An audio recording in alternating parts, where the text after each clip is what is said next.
Pust debelih ust, pust lačnih ust, pust polnih ust, pust vesel okoli ust in tako naprej. Kako pa vi pravite temu norčavemu prazniku? Ko sta bila vidva majhna, kakšne pustne norčije, kako ste vi praznovali pust? V kaj ste se oblačili, a ste hodili od hiše do hiše? Ja, mi smo kar hodili, vsako leto smo imeli kak nov kostum, zdaj včasih se to ni tako kupovalo in meni je moja mama zašila kaj, enkrat sem bil Indijanec, enkrat sem bil Superman, tako da ja, potem smo pa šli malo od hiše do hiše in točno smo vedeli, pri eni hiši je prišel vedno ven gospod, pa je rekel, pridite, ko bo žena krofe spekla, ampak tisti krofu nismo nikoli dočakali. A si še danes Superman? Ja, to moraš po moje dve vprašati, ja, upam. Pust je čas norčij, zabave, mask in slastnih krofov. Poleg vsega tega pa nas na praznik Maškar spomnijo tudi s tem povezani priimki. V Sloveniji smo imeli leta 2018 356 prebivalcev s priimkom Pust, 316 s priimkom Kurent, občutno manj, in sicer le 38, pa si jih je pisalo Krof. Miha, kaj pa ti, kako se ti spomniš pustnih norčij? Jaz bom bolj kratek kot dame, nisem bil ponavadi kar jaz. Ni bilo treba nič kupovati, pa sem bil jaz tisti dan normalen. Normalen si, tisti dan je bil normalen, ker drugačni, a ne?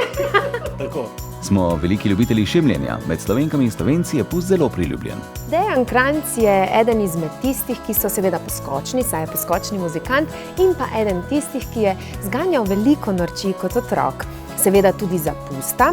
Pustne norčije so bile vsako leto na sporedu, hodili so od hiše do hiše, dobili tudi kakšen evro, peli, plesali in pa se seveda, kot se za pust spodobi, zabavali. Odkar je član poskočnih muzikantov, pust preživlja na odru in zabava maškare pod njim. Ko pa je bil še majhen, pa so s prijatelji res uganjali norčije. Vem, da smo se z ekipo, s prijatelji oblekli v razne maske, nekateri fantje v punce, punce v fante, v kakšne klovne, v kakšne pirate, gusarje, Spidermane, Batmane in smo tu in tam tudi izkoristili možnost, da smo šli od vrat, od hiše do hiše, kjer smo dobili nekaj sladkega, no, tisti bolj radodarni so pa tudi kakšen evrček nam takole prsmuknali noter v žep, da je bilo za kakšno manjico. Slovenci smo kreativni in izbiramo bolj ali manj izvirne maske, pa vendar poznamo tudi pustne like, ki so zasidrani globoko v narodno zavest in tradicijo. To so na primer kurenti, cerkljanski laufarji ali škoromati ter številni drugi. Jaz se kot otrok sploh nisem maral oblačiti v maškare, ampak sem pa šel v maškare že zaradi tega, ker so šli in bratranci in prijatelji in smo hodili od vrat do vrat.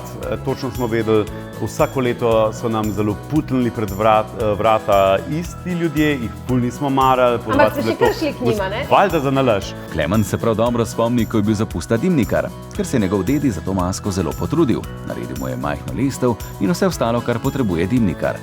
Se je pa zabavni voditelj kar dolgo mask celo bal. Klovnov nisem nekaj maral, čeprav sem pa bil enkrat klovn in to se tudi spomnim in sem zgubil lase.